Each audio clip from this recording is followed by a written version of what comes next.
His nickname for me, after we'd been together for a while, was Mommy. You know, he called me Mommy half the time, which sounds kind of odd now, I guess. As Linda Thompson described in her memoir, A Little Thing Called Life, the first year she began dating Elvis Presley, starting in the summer of 1972, they were together 24 hours a day, 7 days a week. As a result, Linda says it felt more like they were together for 10 years instead of 4.5. Years we shared sort of equates to 10 or 12 years in a normal life, because in a normal relationship, you know, you go to work, you come back, you meet for a few hours, you have dinner, you go to sleep, the next day you're both off doing your thing. And with Elvis, it was so intense, it was so 24/7, it was, you know, I'm going to the dentist, I want you to go with me. I'm going to the doctor, I want you to go with me. You know, so there was such togetherness that it really did equate to about 10 years, it felt like. He was a very, for lack of a better term, he was a very needy person. When he said he wanted me to be with him, he wanted me to be with him, period. 24/7 and 7 days a week. And for that first year, we were together without any breaks at all. I mean, even when he would go take a shower or something, can you just kind of wait outside? And okay, I'll be here with a towel. Just, you know, he wanted to know that I was ever present in his life. And of course I felt honored, and I was so connected to him at that time. You know, I didn't even want him to be out of my sight, because I wanted to care for him and love him and make him feel secure too. And I think maybe because he had been left and had his heart broken, it made him a little needier and a little less secure. So I tried to understand that and respond to that. As Linda observed, in addition to feeling deeply wounded by his divorce from Priscilla, Elvis greatly missed his mother, Gladys, who had died in 1958 when Elvis was only 23. He was the original mama's boy in the best way. You know, I think men who love and honor and respect their mothers are the best men. And if you're lucky enough to have a wonderful mother, and he was, you know, he was so close to his mom and really adored her, and that was such a tremendous loss for him to lose her so early in his life and in his career. And he referred to her often, and you know, it sounds kind of, you know, a little heebie-jeebie, but at Graceland sometimes I would feel her presence. You know, I could just kind of feel her spirit, because I do think the one thing that we leave behind when we go, and the one thing we do take with us, is love. And that was her middle name, Gladys Love Presley. So I really feel that she left such a beautiful spirit of love behind, and of course took his love and Vernon's love and everyone who knew her with her. You know, we don't take material possessions with us, but we can take the love with us that we've given and that people have given to us. So yeah, his nickname for me, after we'd been together for a while, was Mommy. You know, he called me Mommy half the time, which sounds kind of odd now, I guess, especially since he was a bit older. But it felt really natural at the time, and he called me Ariadne, and I do believe that having suffered that deep loss early in his life left him feeling vulnerable and sad. Like he used to say, you know, I'm intensely lonely at heart. That was his terminology. I feel intensely lonely at heart.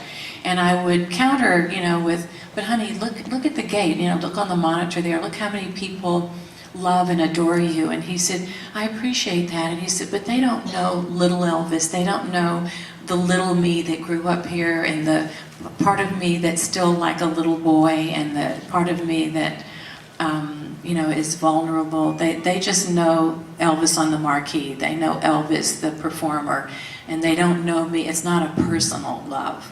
And so he was very mindful of that. Linda accompanied Elvis to Hawaii in January 1973 when he performed the Aloha from Hawaii concert. She was sitting in the audience that night. Linda says that Elvis sang the song, Welcome to My World, for her at the concert. It was a song used in one of her beauty pageants.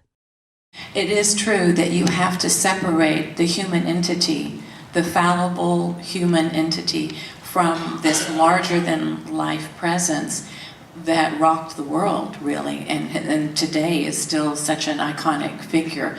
And it was interesting to segue from this cute little guy in his little silk pajamas eating honeydew melon in the middle of the bed and dancing while he's eating his honeydew melon, and you know, the human entity that he was, with the sweetness and the sense of humor and the loving nature that he had, to go from that and the intimacy that you share with someone when you live with them, to sitting in the audience dressed up and watching him in his stage attire, you know, performing like, still it's the best show I've ever seen in my life. He was the most incredible performer ever in the history of entertainment.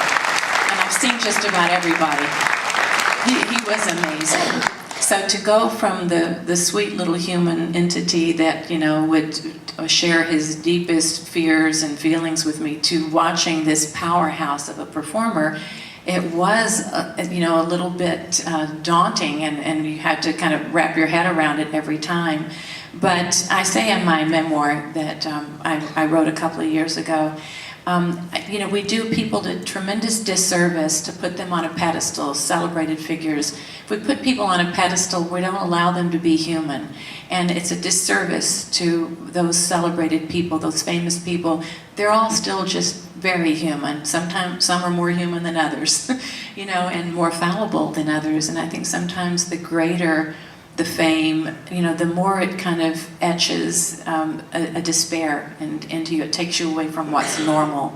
And that, I think that happened with Elvis. You know, he had to be, you know, kind of sequestered away, and he wasn't able to mix and mingle with people, and so it led to his loneliness. If I had to sum it up in one word, it would be very loving. He was very affectionate toward Lisa, adored her. He was just a very affectionate person. Elvis was, you know, he needed a lot of affection, and he needed to give a lot of affection to the people that he loved, which accounts for his generous nature. But when Elvis would, like sometimes Elvis and Lisa and I, she was only 4.5 when I was first with him, and sometimes he would just gather us in a big family bear hug, and he called it mugging noggins. So he said, come over here and let me mug your noggin. And that would mean that you would press your forehead against his forehead, and he would just, you know, go like that, and you could hear his teeth gritting. You know, he just really loved hard. He really loved hard and fierce and deeply. He was an incredibly affectionate guy, and he adored that little girl. And, you know, he was not like the most disciplinarian of fathers, you know. But I get that. I'm kind of a weenie mom myself with my kids, you know. It's like, okay, you want that? And he was a very loving person. If you enjoyed this video, be sure to like this video to help this channel grow. For more fascinating facts about Elvis, pick up one of Trina Young's 4 Elvis books, including her latest, Fact vs. Fiction in the 2022 Elvis movie. Read a free excerpt at elvisbiography.net. Please subscribe to this channel and ring the bell for notifications of future videos. Continue to watch more videos about Linda Thompson and Elvis here.